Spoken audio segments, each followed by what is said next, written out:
Welcome, dear Thriver, to Thriver TV. Today, I'm going to share really important information straight from the horse's mouth, straight from a narcissist bragging about how they easily infiltrate people's lives. And it's so good to know so that you don't leave a gap where they can slip on in and you can have much more effective boundaries, power, and your personal development so that you're not susceptible. Okay, before I get going, because I know you're going to find it so interesting, before I get going, I just want to do a quick shout out about my 2-part masterclass, which is all free resources, Recover, Heal, Thrive. It's going to help you so much and take you through a free quantum freedom healing, which I'm always banging on about because it's the fastest way I know to heal from the inside out. So check it out. It's in the show notes. Okay, so what did this narcissist share with me? This narcissist shared with me, I can sit with somebody, if I want to target them, I can sit with them, ask them a few questions, see if there's something missing in their life or something hurting, pretend to be the solution and look really sincere, and they completely trust me and I'm in. Wow. Okay, let me give you, now I've known about this for quite some time. Okay, so what I want to do is give you a solid concrete example. So let's say a woman's on a date and she's sitting with a narcissist and she doesn't know, and he's charming and he's lovely and he smells good and he looks good, and she's thinking, oh my gosh, I'm really quite attracted. And then he says to her, what happened in your last relationships? Because I can't believe you're single. Like, how could anybody not want to be with you? And she says, well, he cheated on me. And he'll ask a few more questions and he can see that she, it was painful for her. And he'll say, something like, I don't understand how men can even do that.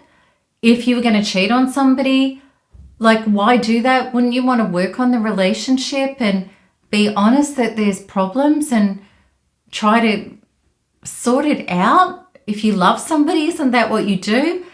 And she's thinking, oh, he's so conscious and spiritual and evolved. And, this is exactly the kind of man I've been looking for. Bingo. That's how quickly it can happen.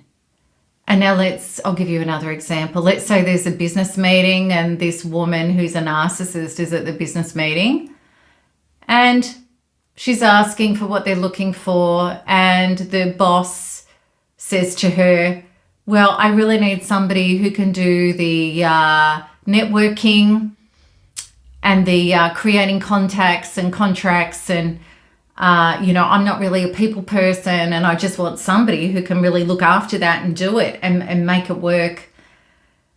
And she presents herself as, she says everything he needs to hear about how she loves people, how networking, she shines at it and it's her thing, and on and on and on. And you've got to realize narcissists are so good at this. They are so skilled at looking you in the eyes. They've got the body language. They're oozing the energy at you. And it feels very real to people. So anyway, he just, and he says, well, look, this is great. This is fantastic. And from a few questions, she also knows that he's not eyes on his business. He kind of doesn't want to be bothered with certain things, and he's going to give her a lot of autonomy, which means lots of room for her to be shifty. So this is a perfect match for her. So in she goes, fully gets his confidence and starts saying things like, you don't have to worry about that. I'm looking after that. It's going really well. And she's embezzling and doing, she's doing terrible things to the cash flow and the business, and feathering her own nest.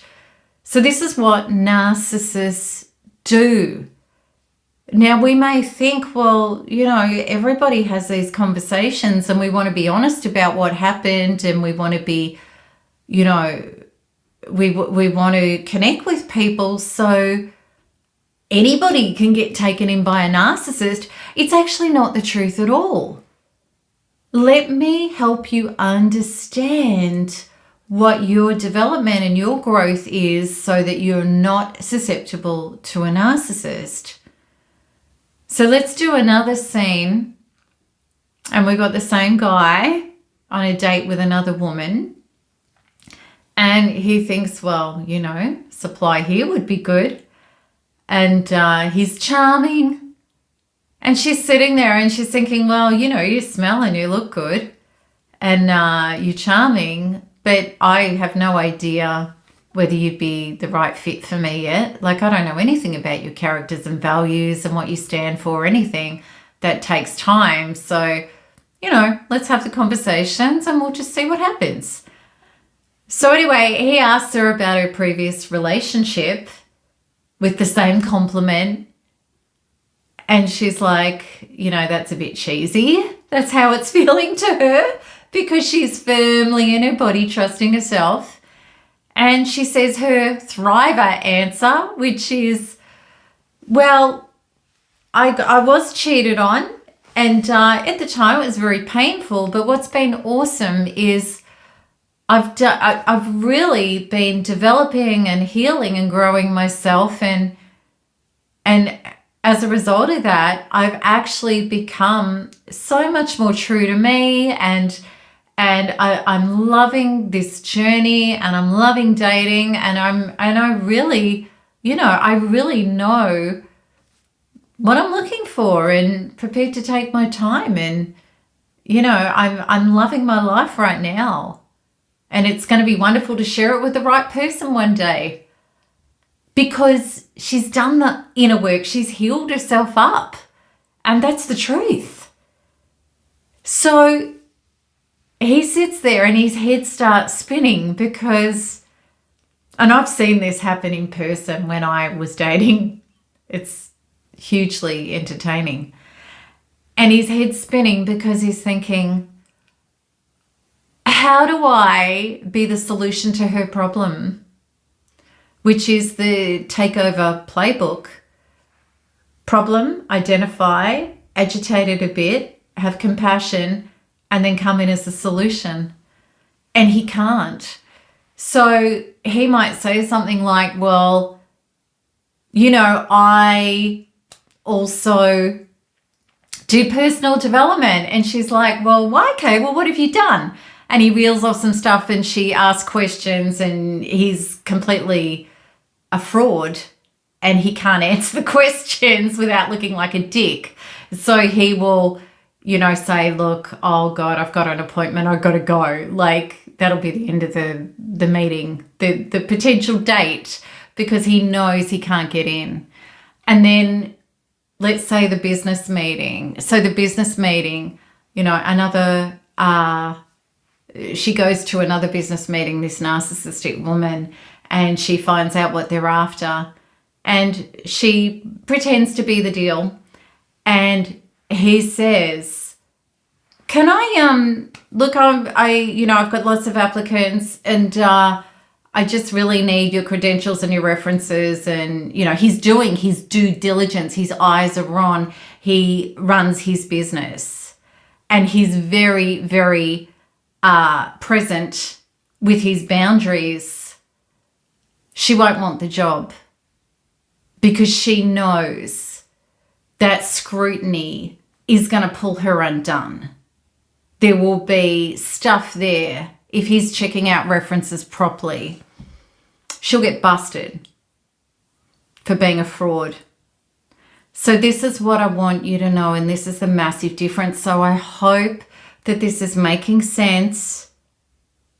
You can understand why that narcissist bragged and others have bragged.